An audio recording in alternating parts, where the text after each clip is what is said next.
Hi and welcome to the Energy Healing Channel TV. I'm Alicia Antoinette, and today we're going to talk about the second chakra. So doing second chakra healing work. In my work of healing, I do use crystals along with Reiki.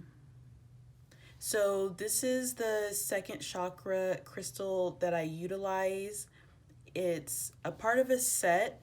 So in the previous video where I talked about the root chakra, this is part of that same set of crystals. Okay, so the sacral chakra, also known as your second chakra, deals with fluidity, pleasure, sexuality, and emotions.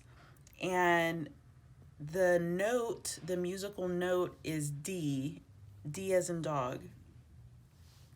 So it's really interesting when working with the second chakra, because I notice a lot of times the first and second chakra can tend to meld together over time. So kind of by the time I work with the person, they have a lot of either confusing emotions, they have a lot of sporadic types of emotional outbursts, they feel they have uncontrollable emotions a lot of the times. And during my session, I do turn on my clairvoyance and my psychic ability to look through my third eye and see what the energy is. Many times it's foreign emotions from our family. Our family loves to connect to us here. They love to put cords here, especially if you have younger children. Younger children like to cord us at the first and second chakra, the third chakra, the third chakra and the heart chakra. Okay. Some of them are pretty advanced as children, and so they may cord you in other places, especially if they pick up on your psychic ability, your clairvoyant ability. They may even cord you at the sixth chakra. So the second chakra, when there's trauma, a lot of times with relationships, with partnerships, with environment, that can make the chakra unstable. I notice a lot of times that this chakra tends to be pushed out a lot when looking at the aura. And one technique that I talk my clients through is helping them to begin to actually bring their awareness to controlling their aura. This helps because they're, for one, keeping their energy to themselves in a sense, and they are essentially better able to protect their space, if that makes sense. Because when your aura is super pushed out, and when people push out their aura, it's a type of protection mechanism that we kind of have learned to do from our parents, from our grandparents, from our friends in society. And whenever you push your aura way out, that just leaves big gaps for people to come into your space, especially if you don't utilize techniques to create a type of barrier for your aura. Now, the institute that I currently attend, they have a technique called a protection rose.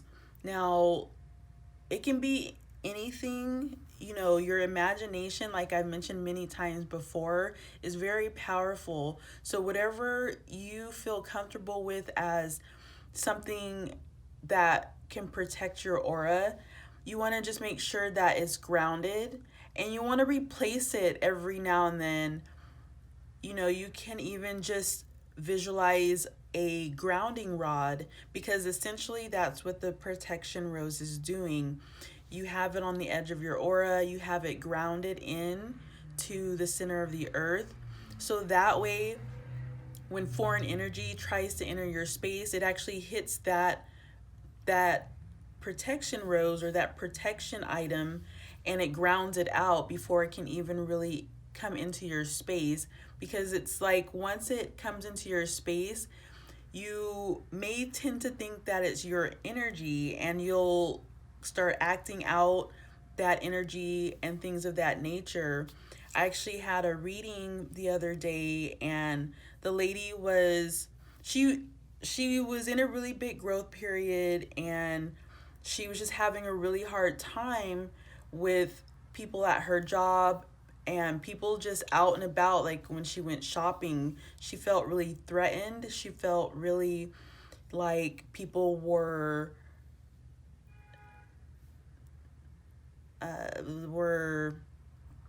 kind of initiating, to get a reaction out of her.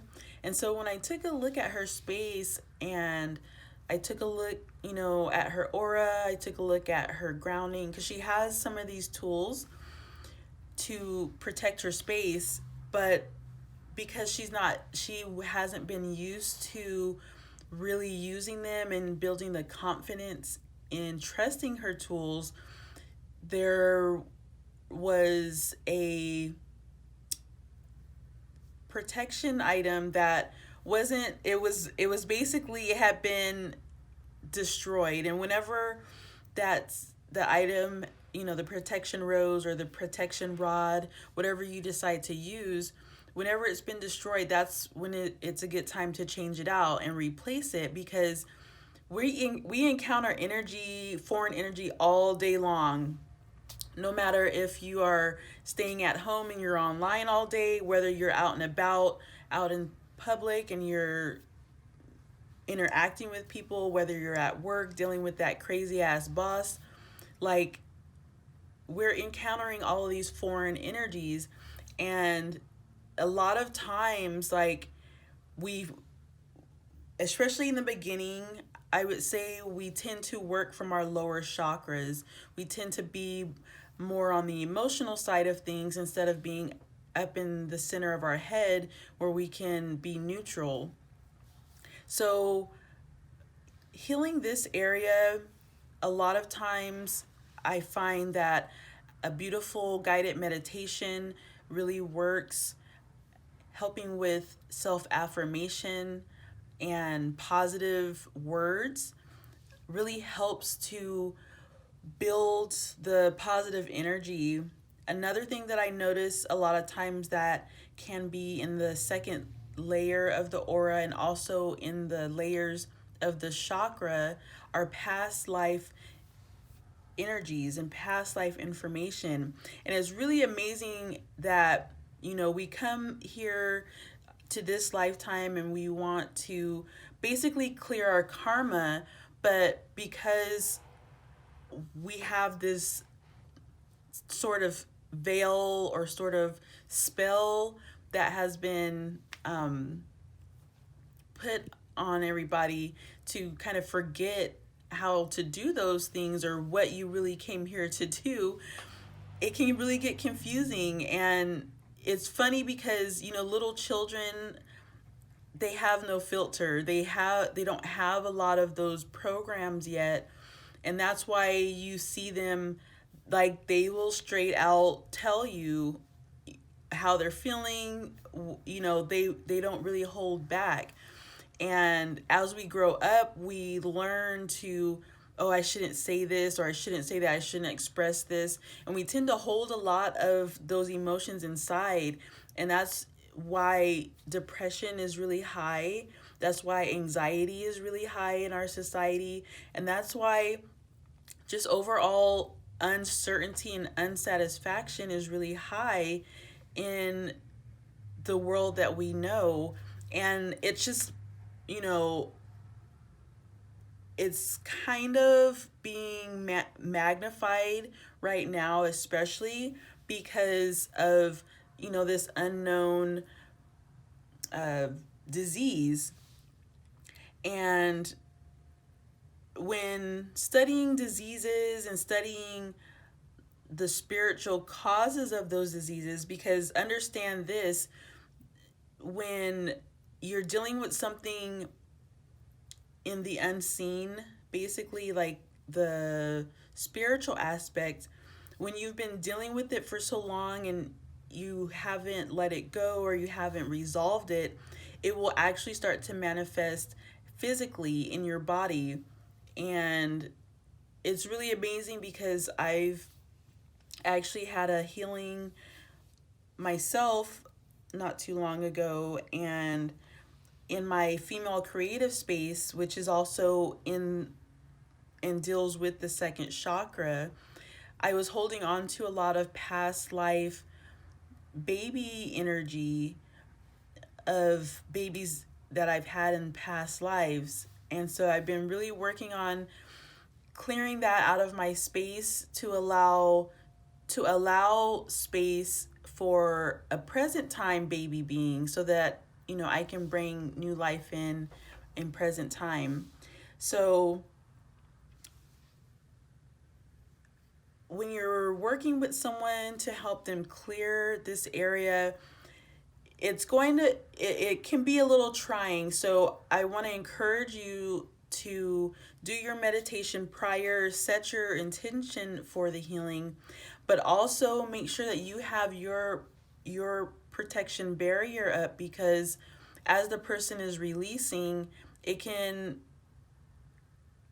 trigger like emotional responses in yourself if you're not neutral to it, okay? And a lot of times we tend to read people, we tend to do energy healings for people that have matching pictures. And so working on becoming neutral to that is key.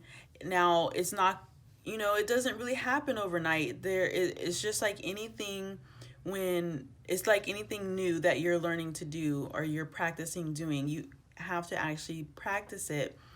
And, you know, if you don't have people that you can practice with yet, practice on yourself.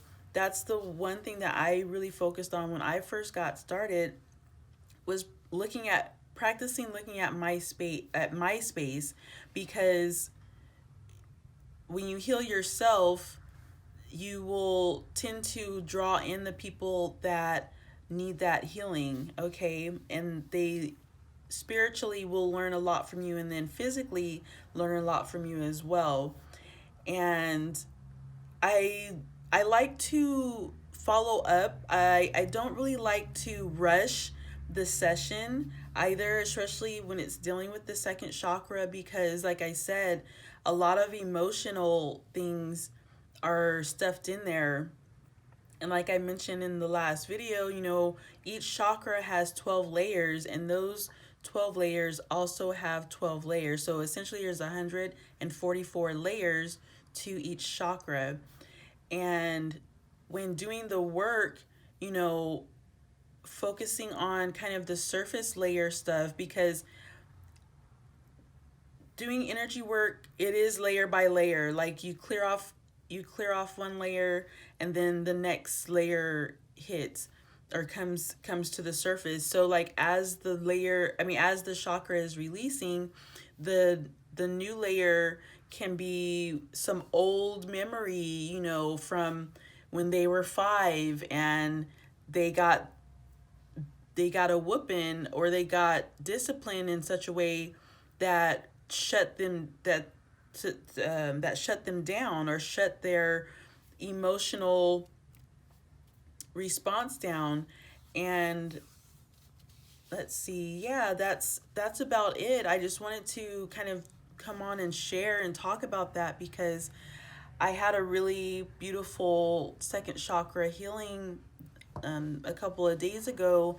That it was interesting because the energy hit me before I even went to the session, and I was crying. I'm like, why am I crying? Why am I so emotional? And I had to look at my growth period rose. And I do utilize a lot of the tools that I've learned from BPI. And so I had to look at my growth period and see where I was at, and actually like remove it out of my space, because sometimes if your growth period is in your space, then you may think it's you, but it's not you. It's just the energy that's being released. And so I was actually in the process of releasing a lot of grief from my female creative space. Today I feel a whole lot better. It's almost like, you know, getting that really good cry out, and then you feel better. And that's because that was energy leaving my space, and my body's response, because our body is holding on to that stuff. Like, we don't you don't see it if you're not looking at the energy clairvoyantly, but your body is holding on to that energy. And so whenever it's releasing or whenever it's leaving, you'll have different reactions. You may either get really sad and cry like I was doing. I was boohoo crying. I had to go get the roll of toilet paper and like I was like super crying, like just tears just flowing.